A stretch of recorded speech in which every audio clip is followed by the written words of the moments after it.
Hello, folks, and welcome to the third episode of the Hawks Watch podcast. This is your host, James Arnold, coming to you on a Saturday afternoon, about a day after the first Summer League game for the Hawks, and going to be talking about that game and some news updates. There's a lot to get into from the last couple of weeks with different signings and things going around with the roster. So let's get into it.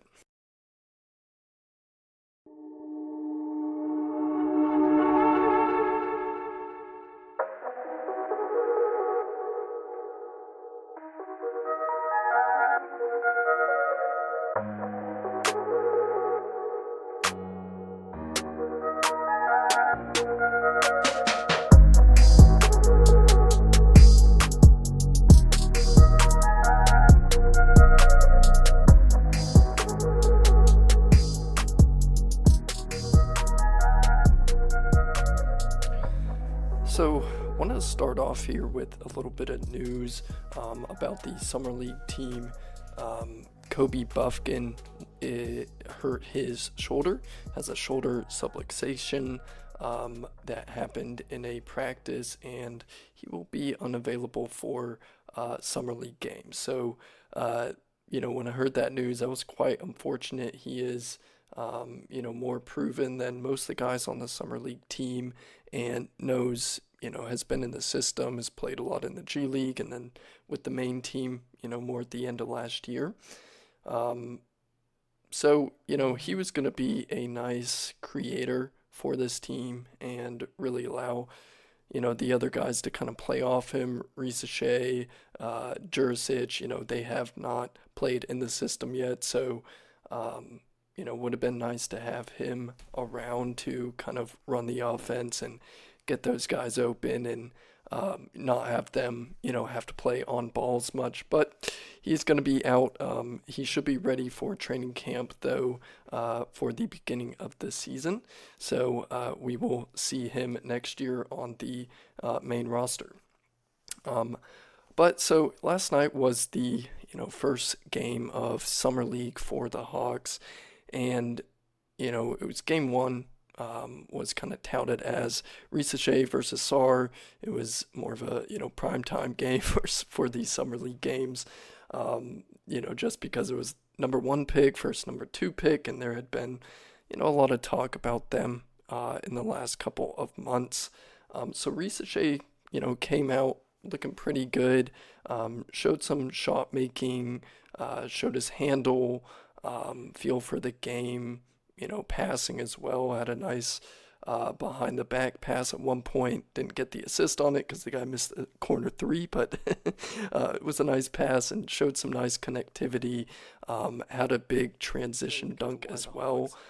So he flashed as a player that plays the right way, can handle the ball, shoot it, has good size. So, pretty clear to see why the Hawks liked him, and definitely a solid connective player as well. Had 18 points, 3 of 9 from 3, 5 rebounds, and 2 assists. So solid all-around stats from him. Jurisic came out in the first quarter looking really great. He's an aggressive player. He had some great, really flashed his passes, his passing ability, especially in that first quarter. Definitely struggled after the Wizards were, kind of pressing up on him more, and he's not exactly, you're the guy that you want running the point all the time. So he definitely has, some combo ability to kind of, create shots and all of that, but is not his main role. So, he definitely struggled after some nice flashes in that first quarter, but it was good to see. He's a young player, and he'll, I'm sure, no doubt, he'll continue to develop in the system that the Hawks have, and we'll see how he is the rest of Summer League. Another guy to watch was Mo Gay. In this game, he was basically on the ground the entire game. Was able to show his athleticism and his potential there.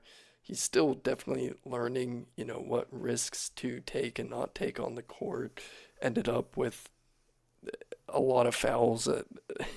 I forget. I think it was like 7 fouls, which in summer league you can have 10. So an ungodly amount of fouls for the amount of time that he played. So definitely still learning. And again, he was on the ground about every time I looked up, 5 or 6 times. He was laying on his back, looking like he could be hurt, which was a problem for him last year.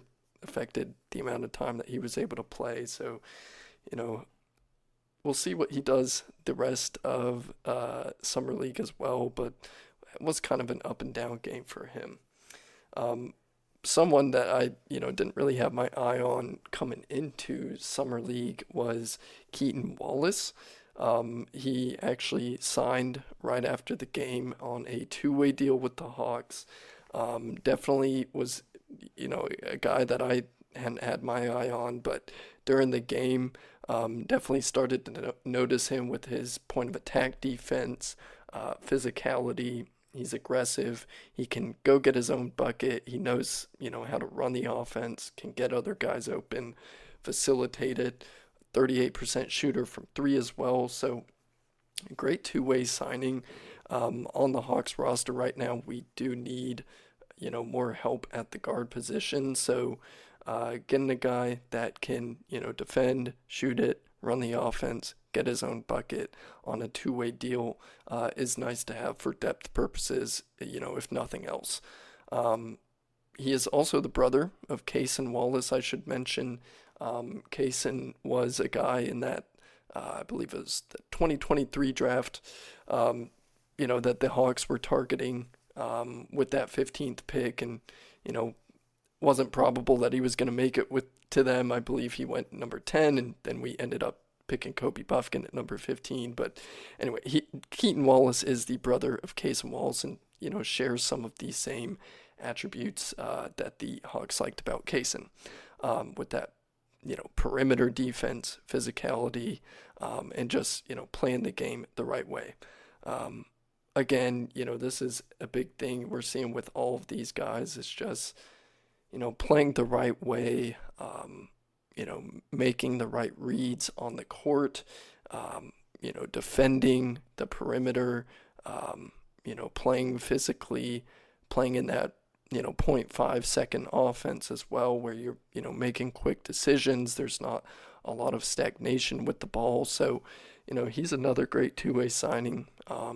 Excited about that. I am going to transition to some news some news updates from the last few weeks here. It's a lot to get into on this. First and foremost, Vit Krejci is coming back on a 4-year, $10 million contract. So, that's about $2.5 million a year on average for him, which is a good signing. He showed a lot of perimeter defensive ability last year.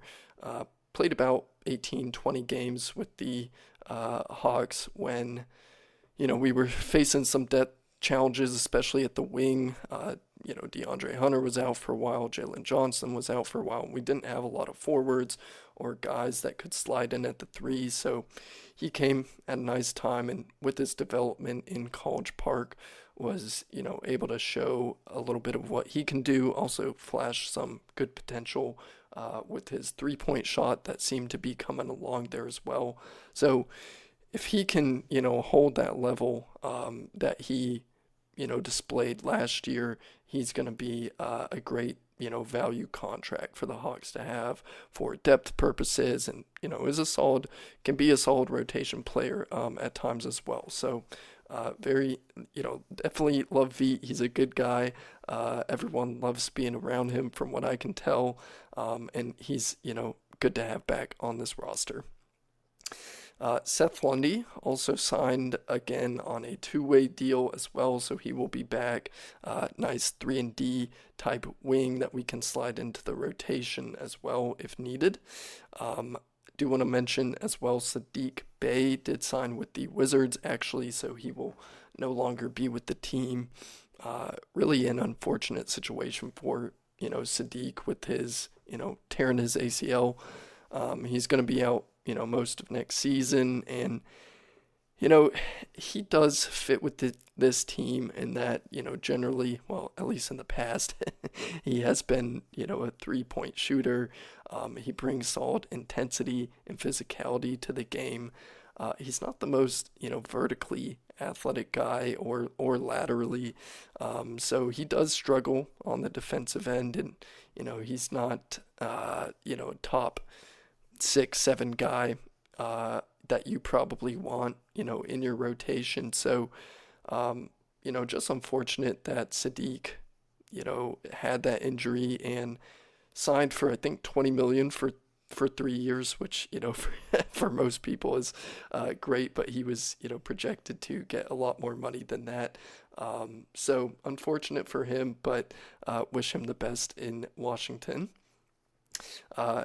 Did want to mention as well, couple updates from the DJ trade as well. So we did end up getting Cody Zeller. So now we have 5 centers on the roster, being Clint Capella, Onyeka Okongwu, Larry Nance, Cody Zeller, and we also have Bruno Fernando still. We actually extended his date that we have to decide on him to August 1st, so was able to kind of push that decision out. But there's definitely a roster crunch there with all of those centers. You probably don't want to have that much money tied up in the center position, and so many of those guys can play solid rotation minutes. Clint Capella and Onyeka can play at a starter level.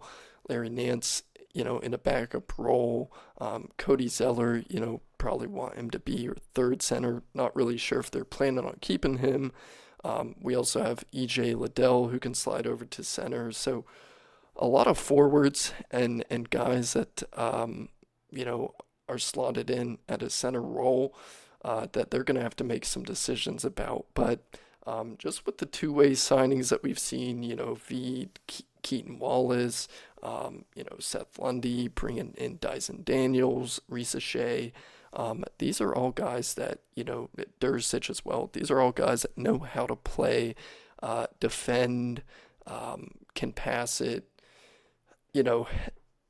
They just play the right way and are able to make quick decisions. And there's, again, seems like a real cohesive plan with what the Hawks are doing with this roster. So definitely excited for the next season coming up. But I am going to end out there. I will probably be back, after Summer League with, my main takeaways from there once we play the rest of the games. But definitely, been an exciting couple of weeks. There wasn't much going on, and then seemed like a bunch of signings and things happened in the last week or so. So wanted to get on a podcast and kind of update on the news and go over the first game of Summer League. But thank you for listening. Again, this is James Arnold. You can go ahead and follow me on Twitter at HawksWatch99, and thank you for listening.